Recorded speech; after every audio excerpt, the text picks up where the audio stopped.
The following is a presentation of Muddy River Sports.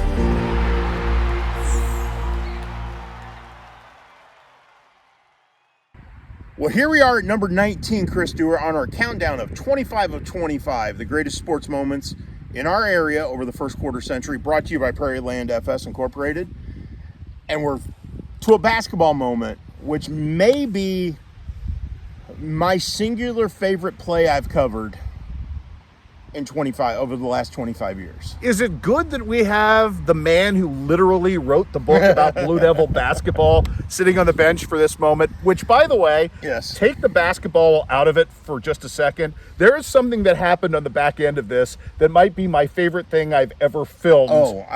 Which totally we will talk about in a second. Yeah, and you're absolutely right. And the two go hand in hand. They do. And will never be forgotten. And that's why here at number 19 on our countdown is Quincy High School boys basketball program's 2006 regional championship victory over Alton at Blue Devil Gym, the Jared Summers game, as you want to call it. Oh, yes. Or the Sean Taylor dancing game. Is it dancing or is it skip to my Lou? I don't. It was a weird amalgam of things. It was sort of a Jim Valvano type. That's a really celebration good description. It was, yes. And those who don't know, go to YouTube, look up 1983 NCAA tournament championship game, NC State, Jim Valvano. You'll understand what I mean. Yes. And Sean Taylor channeled every bit of that. Yep. His inner Jim Valvano in that moment. No doubt. So Quincy beats Alton 60-59. A game they were not supposed to win. And this is still two-class system. So we had yet to get to the four-class Right. system. So this is a Class AA regional championship. Alton came in as the higher-seeded team. And kind of, I think everybody expected Alton to come up here and win, and especially the Alton people. Led by a future Hall of Fame coach in our own Lee Bennett, who Yes. got his coaching start right here in the Tri-States. And grew up and played at Pittsfield under the legendary coach there, Dave Bennett. By the Just way, happens to be his dad. Yeah, by the way, how many second-generation coaches have had this kind of career? Oh, my. I mean, that almost, I wouldn't say rivals dad, but almost matches dad. Oh, I think it rivals dad. You can Are make we going to say that here with the Pittsfield people out there? We could make a lot of debate over that, but sounds like a future topic. Lee's done some pretty impressive things really in his has. career, and again, Dave did too, and so actually we recently had a discussion of Mount Rushmores, and Dave Bennett's name popped up in some circles. That just tells you how highly respected he is, that his name pops up when in those conversations. Well, even the Quincy Notre Dame people, and the rivalry there, speak with some reverence about, they may not have liked Dave in the moment. Yeah. They may still not like Dave particularly at times, but they speak with reverence about the job that he did in making Pittsfield what it was. Yeah. So Lee Bennett had that pedigree coming into that, and he's had success at Alton. He had success at Centralia. He continues to be one of the best coaches in the state. Right. And he brought that Alton team into Blue Devil Gym. And what transpired, and we'll get to the game-winning shot here in a moment. That game from start to finish was tight. It was competitive. It was a battle. And it at the end of it, when you count the way that game ended, had everybody going, is this one of the best games ever played in Blue Devil Gym? Blue Devil Gym opened in 1957. Yeah. And you're talking in 2006 that you just had one of the best games ever in that gym. And I'd put it up there among the top 5 best games ever played in that gym. It certainly had one of the weirdest, ominous energies of any game, because I think, and we know this now to be true, but I think the Quincy guys thought they had a chance, and nobody was giving them a chance to win that game. And you had a relatively young team. You did. Because, that junior class with Jared Summers and Scooter Wallace and Matt Bush, yes, obviously went on and won 25 games their senior year, and, made it to a sectional final and did a lot of great things as seniors. They made it to a sectional final as juniors as well. But this was kind of like, okay, we've arrived moment. Right. Because of how well they played in that game, start to finish, and then the ending is just epic.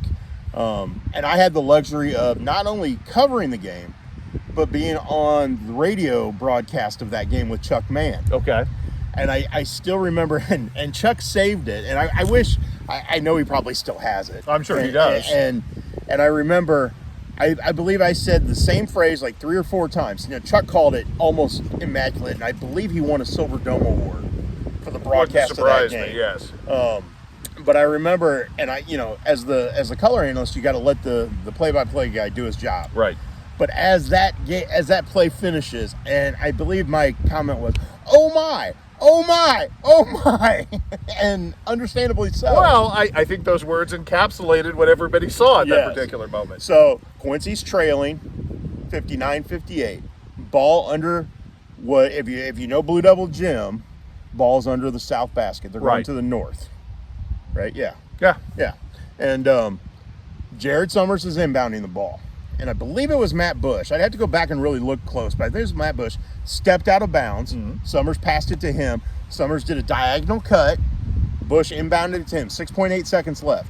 Summers drives to the left side of the floor, attacks the basket, gets a left-handed shot off. Might have been right-handed. It's been a while. Yes. Gets the shot off. Ball drops through. Time expires. Ball game. Quincy wins 60-59. They put Jared Summers up on their shoulders with the regional plaque. It's a phenomenal picture. It's in the book Stand Up and Cheer if you're interested. Oh, tell me more about this book that I know nothing of. Who's the author of that? Some schmuck. That's what I assume. Yeah. And then obviously a little bit of chaos there. Lee Bennett thought time had expired. He's barking at the officials. At the same time, Sean Taylor is doing his skipping, dancing, however you want to refer to it, across the floor, arms up. A phenomenal video moment because it got captured on video of him dancing, skipping across the floor in celebration. And I mean, again, one of the greatest moments. As the guy who was lucky enough to capture him on video. Yes. And you know this because we've spent 30 years together almost now at Blue Devil Gym. Yep. I was standing somewhere I never stood before. No, I was shocked by that. I was like in the middle of the upper deck. I have no idea why I was there. I didn't know if I knew something that I wasn't supposed to know at that moment. But all you see after the shot drops on that video is Sean Taylor come into frame. And I this was accidental because I'm not that good of a videographer to have done this intentional. You just see a man skipping with the greatest look of joy and exuberation on his face you've ever seen. And I at the end of that night, I just went home and went, I'm probably never going to see a better ending, and certainly not better histrionics at the end of a game than what Sean Taylor gave us in that moment. And not only did that game, that ending, bring that exuberance out of everyone. Right. But that game entirely, he watched his team go out and give every ounce of energy and effort and play to the best of its capabilities. And then they went on and won the sectional semifinal, and then they got beat by Edwardsville in the sectional championship. Right. Shocking that Edwardsville knocked a Quincy team out. The curse of Edwardsville yet again with all Blue Devil sports. Yes, at this point, yes. But again, you know, you go back to that moment, and Blue Devil Gym was packed. It's a regional championship game. You know, they're not the higher seeded team, which is unusual in the postseason for the Blue Devils. Well, and at home especially. Well, if you're not at home, I think maybe that's a different ball game. I would agree. And if you want to set Lee Bennett off, you can you can ask him about this game, and you can talk about the fact I think even before this game began, he thought the world was out to get him. And certainly in the aftermath of that, I don't think that opinion from Lee has probably changed. No, probably not. But again, a wonderful, wonderful game, start to finish. And that's the thing. You could categorize it as one of the greatest endings to a Blue Devil game, especially in Blue Devil Gym. But when you put the whole package together, that's why people thought of it as one of the greatest games ever, because it was so well played on both sides all the way to the end. Between two of the most historic programs in the history, well, you know, obviously two really well-versed programs with great coaches. And with connections, because Cheryl Hanks had coached at Alton before coming to Quincy. Right. You know, Lee Bennett had connections to the area. You know, you've had a lot of run-ins with Alton over the years. Like, again, because of who it was against. And played in an absolute cathedral. Yes. Right. So, exactly. Yes, I totally get it. For you. Yeah. And so you were, the Tyler Tomlinson shot is another one that comes immediately to mind. It does. You're pretty clear on this. You think this is the best finish you've seen at Blue Devil Gym? It's the best finish I've seen, yes, period. Hands down. Anything else get close? As far as a finish, no. Okay. I mean, you had Tyler Tomlinson's three-pointer. You had J.D. Summers beat Moline with a three-pointer. Which you brought up today, which I had completely forgotten about. So you have some moments like that. There were some games from those teams in the early 80s. There's some showdowns with Rock Island that were pretty epic. But, you know, some of the big moments that people talk about are big finishes or epic baskets. a lot of them happened on the state tournament trail. Well, that's true, You know, yes. you think of Jimmy Bailey. Yeah. You think of Bruce Douglas and Dennis Douglas and Tim Huseman at the state tournament. You think of Ryan Livermore at the Jacksonville Bowl. You know, you start going through all those. The Danny Sparrow movement. Yeah, so you didn't have those at Blue Devil Gym. Right, you're exactly this was right. at Blue Devil Gym to win a regional title on a buzzer beater. It doesn't get any better than that. It just doesn't. Blue Devil Gym was rocking that night, and I've seen some incredible performances and incredible games. You know, again, and I know I'm biased because I grew up here, because right. I've covered the team for so long, and you know my love for the Jacksonville Bowl, for Wharton Fieldhouse, right. for a lot of classics. of really great places in Illinois to watch or cover or just be a part of a basketball game. Blue Devil Gym will never be topped, in my opinion. Oh, I understand and for that. me, you know, and that's just the. And again, Jacksonville Bowl and Wharton Fieldhouse are pretty close. Blue Devil Gym will always be my number one. As the foremost living authority on Blue Devil basketball, put into perspective for me the Jared Summers career, because obviously being JD's little brother, Yeah. you know, people that's where people start sometimes. Yep. Jared had a really great run. He really did, and he was an all-stater as a senior. He was our player of the year. Yep, and he was the Herald Wicks player of the year Yeah. at the time. Just a phenomenal kid as far as JD was the tough kid.